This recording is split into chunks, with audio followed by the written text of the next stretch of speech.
நடைபெற்ற சட்டமன்ற தேர்தலில் புதிய தமிழகம் கட்சியினுடைய சார்பாக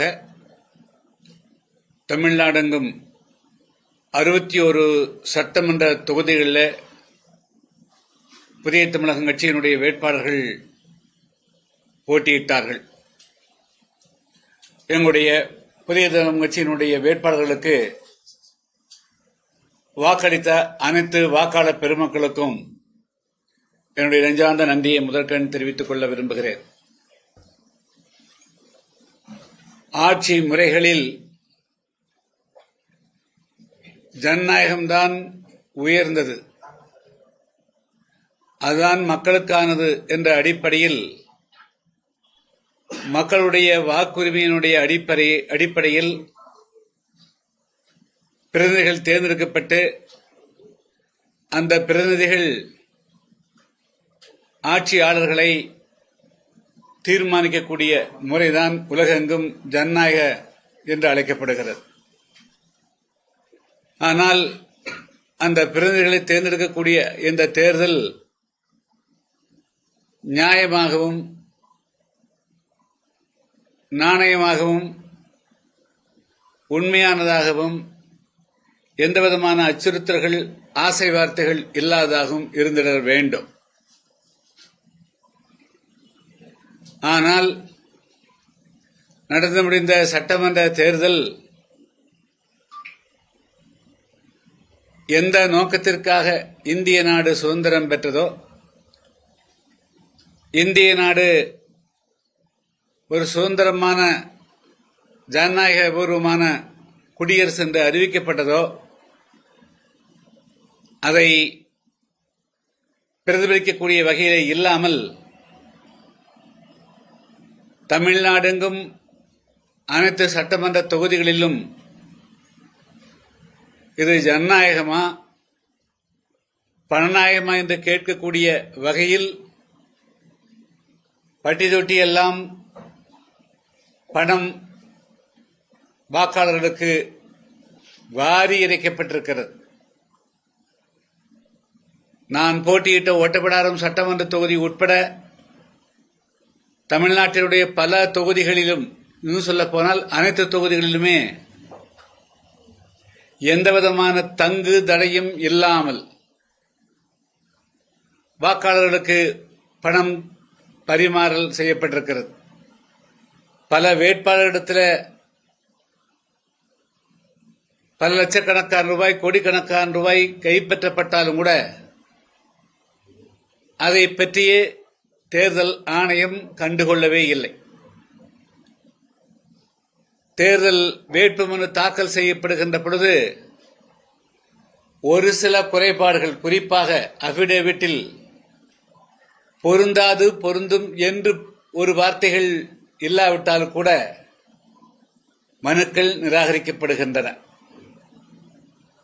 ஆனால் அடாவடியாக, அராஜகமாக, ஜனநாயகத்துக்கு விரோதமாக பல கோடிகளை கையிலே வைத்துக் கொண்டு, குறிப்பாக 19ஆம் தேதி, 20, 21, 22, 23ஆம் தேதி இந்த 5 நாட்களில் மிதமிஞ்சிய அளவுக்கு பணம் வாக்காளர்களுக்கு கொடுக்கப்பட்டிருக்கிறது. இதை தடுக்கக்கூடிய வகையில்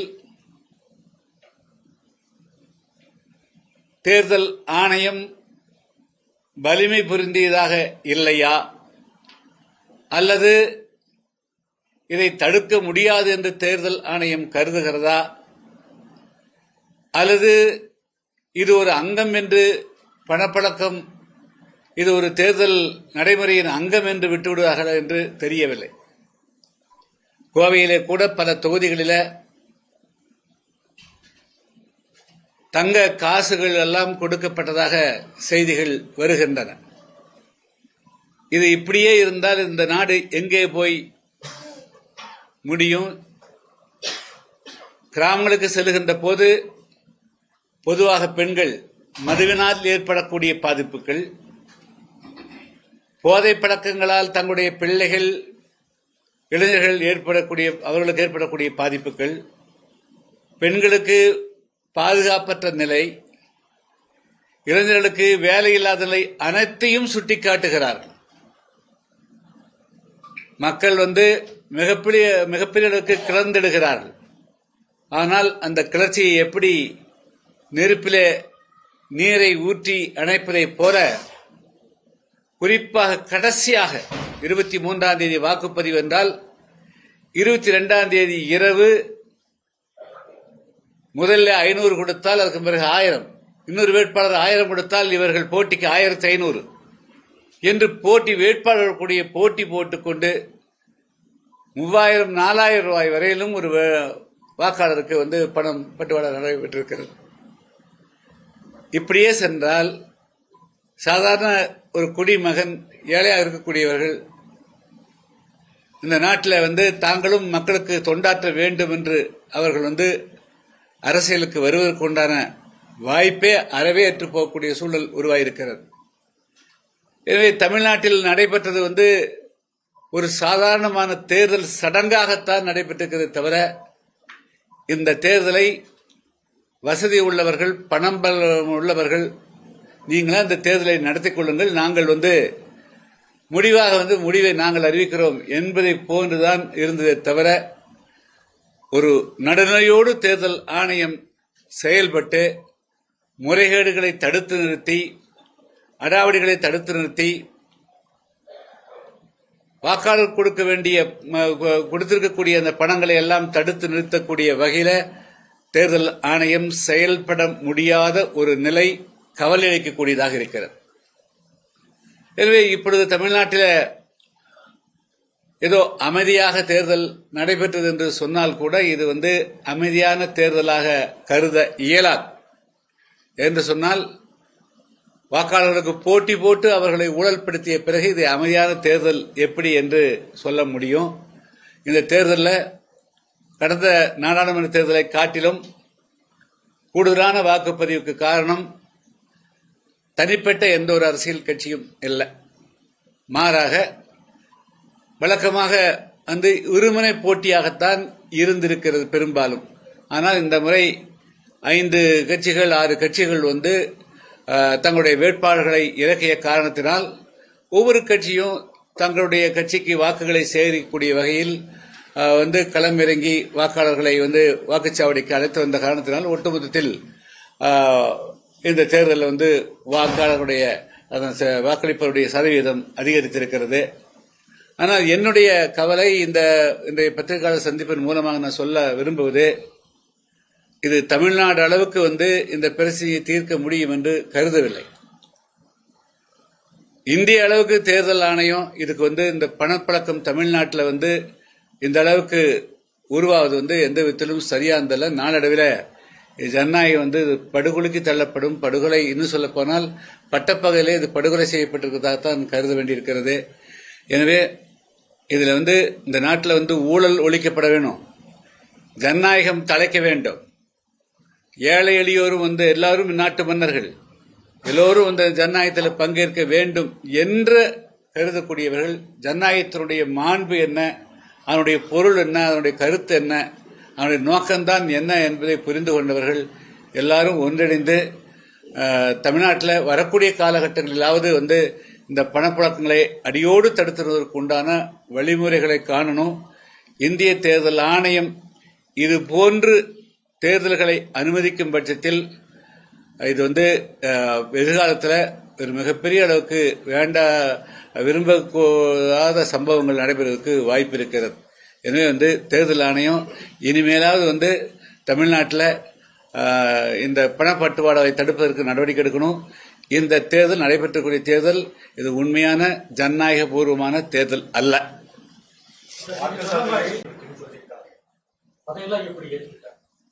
அதாவது எங்களுடைய வேட்பாளர் 4 பேருங்க ஒரு பொருந்தாதுன்னு எழுதலைங்க. பொருந்தாதுன்னு எழுதுறது ஒரு ஆடிட்டரோ அல்லது அபிடேவிட் பண்ணக்கூடிய நோட்டரியோ ஏதாவது வேகமா பாக்குற போது நிறைய மனுக்கள் வரும்போது அது அங்க மனு ஃபில்அப் பண்ண சொல்லலாம். அதுக்காக நானே பேசினேன் 2 பேரும் ராம்நாட்ல முனிசாமி உங்கள் வேட்பாளர். அடுத்த நாளெல்லாம் பேசுறோம் சார் இது ஸ்மால் மிஸ்டேக் அப்சர்வேட்ட பேசுறோம். அதே போல ஏபி ஃபார்ம் கொடுக்கறது, அதாவது இதெல்லாம் வந்து ஒரு பெரிய 30 வருஷம் 40 வருஷம் 50 வருஷம் தேர்தலில் மட்டுமே போட்டியிடக்கூடிய கட்சிகள் கிடையாது. இளைஞர்கள் வர்றாங்க, நாங்கெல்லாம் கடத்துக்குள்ள வர்றோம், ஜனநாயகத்துல வந்து இந்த மக்களுடைய பிரதிநிதிகளா இருக்கணுன்றதுக்காக வந்து நிறுத்துறோம். அப்போ சிறு சிறு தவறுகளை வந்து அந்த இருக்கக்கூடிய அதிகாரிகளே தவறுகளை கரெக்ட் பண்ணி இதை ஒழுங்குபடுத்திட்டு வாங்க அப்படின்னு சொல்லலாம். ஆனால் அதை எடுத்தோடனே ரிஜெக்ட் தான் பண்றாங்க. பட் அதே சமயத்துல வலுவானவர்கள், பெரிய பதவியில் இருக்கக்கூடியவர்கள், இவர் பெரிய பதவிக்கு வர வேண்டும் நினைக்கக்கூடியவர்கள், அவரிடத்துல வந்து அதிகாரிகள் வந்து மென்மையான போக்கு அணுகிறாங்க. அதே போல பாத்தீங்கன்னா தேர்தல் பறக்கும் படைன்னு ஒண்ணு வச்சுக்கிறாங்க. ஏறக்குறைய 400 கிராமங்களை உள்ளடக்கிய ஒரு சட்டமன்ற தொகுதியில 2 பறக்கும்படை இருந்தா எப்படி இருக்க முடியும்? ஒரு இடத்துல இருந்து நாங்க வந்து புகார் அளிக்கிறவங்க, நைட்டு மணி 1 மணிக்கு நான் ஆரோ கூப்பிட்டு பேசுறேன், இது மாதிரி இந்த இடத்துல இருந்து இருட்டுக்குள்ள உட்காந்துட்டு பணப்பட்டுவாடா வர்றாங்க, 2 வீலர் வர்றாங்க, பேக்ல போடுறாங்க, போயிட்டே இருக்குது அப்படின்னு சொல்லி நாங்க முதல்ல 10:30 மணிக்கு அலர்ட் பண்றோம், 12 மணிக்கு அலர்ட் பண்றோம், 1:30 மணிக்கு கூப்பிட்டு சொல்றோம். ஆனா ஒரு காவலர் கூட வரலீங்க. அதே போல வாக்களிக்கிற அன்று 23ஆம் தேதி அன்று காலை 11 மணியிலிருந்து கியூ நிக்கிறாங்க, தனித்தனியா சந்துக்குள்ள பந்துக்குள்ள கூப்பிட்டு பணம் கொடுக்கறாங்க, அதுக்கு போட்டா போலீஸ் வரதில்லைங்க.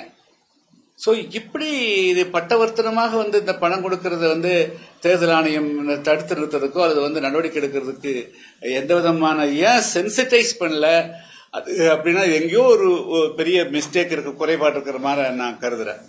சார் வந்து நீங்க எப்படி சொல்றீங்க, வரலாற்றுல அதிகமான வாக்குப்பதிவு சொல்லிட்டு தேர்தல் ஆணையம் வந்து மாற்றி இருக்காங்க. அது வந்து ரொம்ப அப்பட்டமான தவறான தகுது. ஞானேஸ்வர் பார்த்தேன், அவர் வந்து தன்னுடைய கடமையை அவர் சரியா செஞ்ச மாதிரி தெரியலீங்க. நான் 1991 ராகுல் ராஜீவ்காந்தி அவர்கள் மரணத்துக்கு பிறகு அப்பொழுது சேஷன் அவர்கள் வந்து இந்தியாவினுடைய தேர்தல் தலைமை தேர்தல் இருந்தார். அந்த ஒரே ஒரு மனுஷன் இந்தியாவில் வந்து எந்த விதமான முறைகேடுகளுக்கும் இடமில்லாம வந்து தேர்தல் நடத்தினார்.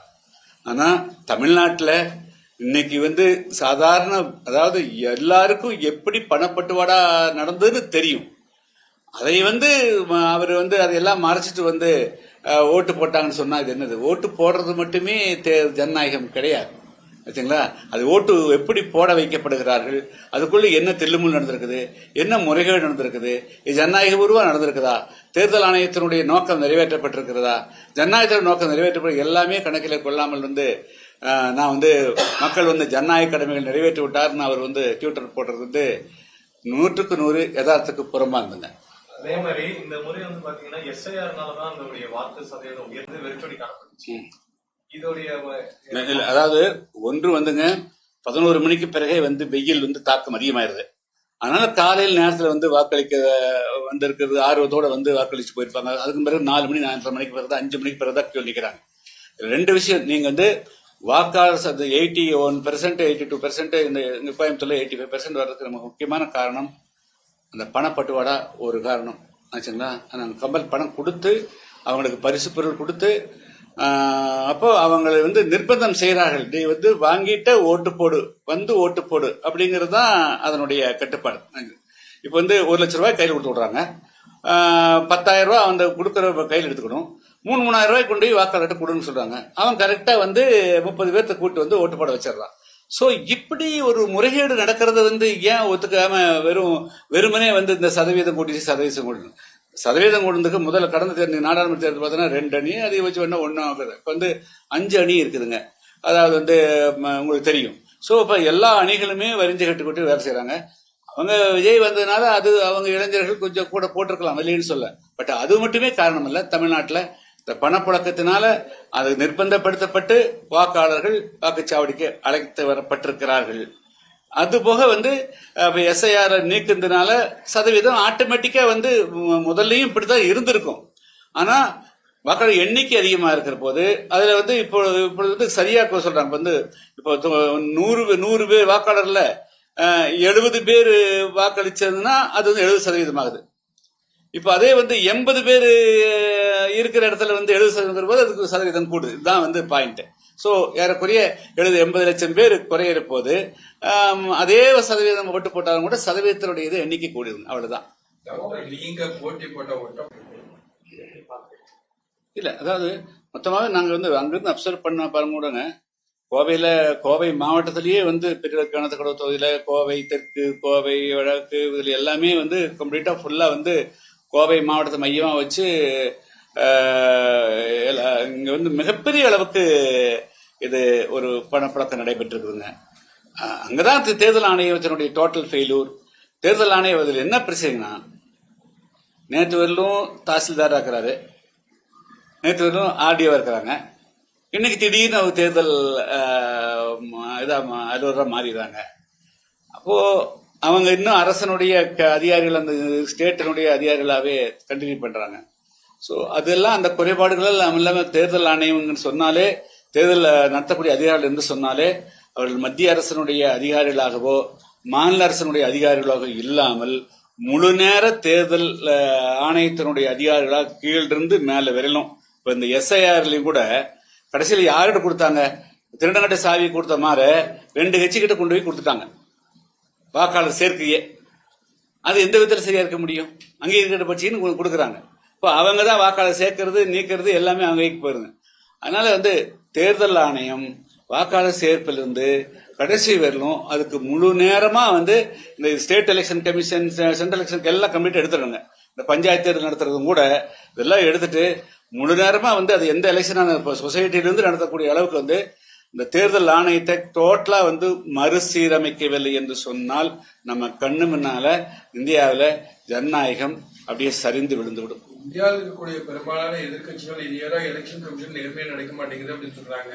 இந்த மாதிரி ஒரு சூழ்நிலை இந்த எலெக்ஷன்ல மட்டும் நீங்க அது மாதிரி குற்றச்சாட்டு. சரிங்க, நான் சொல்றேன், எதிர்கட்சிகளை வந்து ஞானேஸ்வர் நீக்கணும்னு சொல்றீங்கல்ல, இன்னைக்கு நோட்டீஸ் கொடுத்துக்கிறாங்கல்ல எதிர்கட்சிகள். அப்ப வந்து தமிழ்நாட்டில் வந்து இதை மட்டும் ஏன் சுட்டி காட்ட மாட்டேங்கிறீங்க?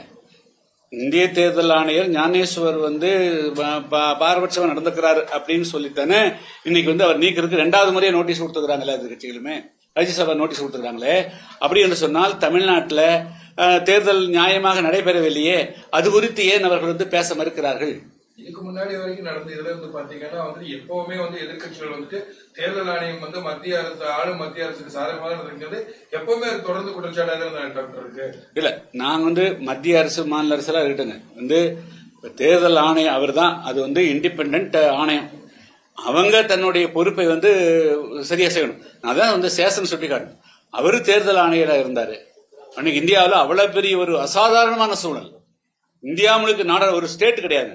இந்தியாவில் ஒரு பெரிய பிரைம் மினிஸ்டர் இருந்தவர், அவரே கொல்லப்பட்ட பிறகு மிகப்பெரிய அன்ரெஸ்ட், இந்தியா ஃபுல்லா வந்து கலவரங்கள். அப்படிப்பட்ட சூழலில் கூட 90 நாளுக்குள்ள தேர்தல் நடத்தி வெற்றிகரமா அமைதியா நடத்தி முடிக்க முடிஞ்சது. இப்ப ஏன் வந்து இந்த பணப்புழக்கத்தை தமிழ்நாட்டில் தடுக்க முடியும்? அண்டை மாநில கேரளாவில் அவ்வளவு பெரிய ரேஸ் ஆகலீங்களே, கேரளாவில் தேர்தல் நடந்தது, அந்த மாதிரி வரலையே. தமிழ்நாட்டில் மட்டும் ஏன் வந்து இந்த தடுக்க மறுக்கிறாங்க? அதுக்கு எதுவும் இருக்கணும்ல. என்னுடைய ஒப்பீனியன் வந்து தமிழ்நாட்டு தேர்தல் நியாயமா நடந்ததுன்னா சர்வதேச அமைப்பை யாராவது வந்து பார்க்கணும் ஆச்சுங்களா. இப்ப இலங்கையில வந்து தேர்தல் நடக்கல வந்து அப்சர்வர் வர்றாங்க, யூஎன்ல வர்றாங்கல்ல. அதுபோல இன்டர்நேஷனல் அமைப்புகள் யூஎன்ல கூட வந்து தமிழ்நாட்டில் தேர்தல் வந்து முறையா நடந்ததா இல்லையா, இது வந்து ஜனநாயகபூர்வமான தேர்தலா இல்லையாங்கிறத ஒரு அமைப்பு வந்து இதை அப்சர்வ் பண்ணணும், இது ஸ்டடி பண்ணணும், இது நாட்டு மக்களுக்கு சொல்லணுங்கிறது தான் என்னுடைய வேண்டுகோள். சார், அவங்களை எப்படி சார் கொல்ல சொல்ல முடியும்?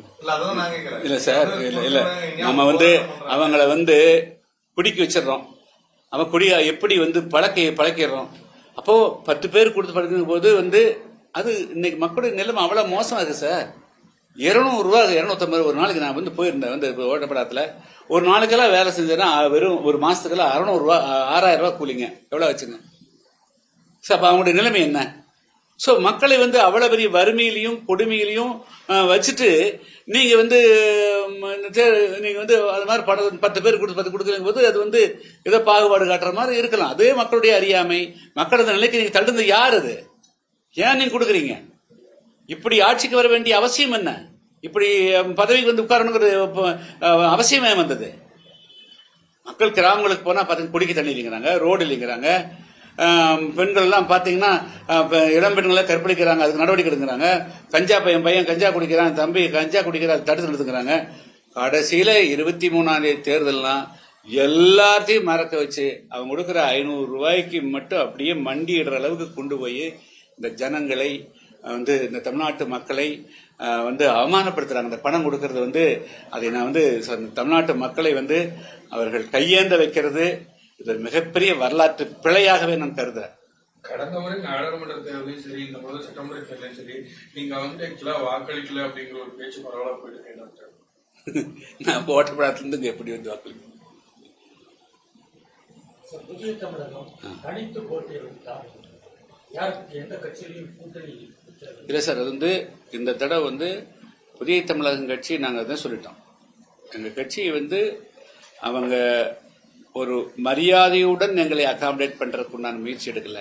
ஸோ எங்களுடைய வலுவை இந்த தடவை காமிக்கிறதுக்கு நாங்கள் முடிவு பண்ணோம். இது வந்து ஒரு சுயமரியாதைக்கான தன்மானத்துக்கான போராட்டம் போர் அப்படின்னு நாங்கள் வந்து ஓப்பனாக டெக்ளேர் பண்ணிட்டு தான் வந்து போட்டியிட்டோம். அதனால தான் நாங்கள் வந்து 61 தொகுதியில் போட்டியிட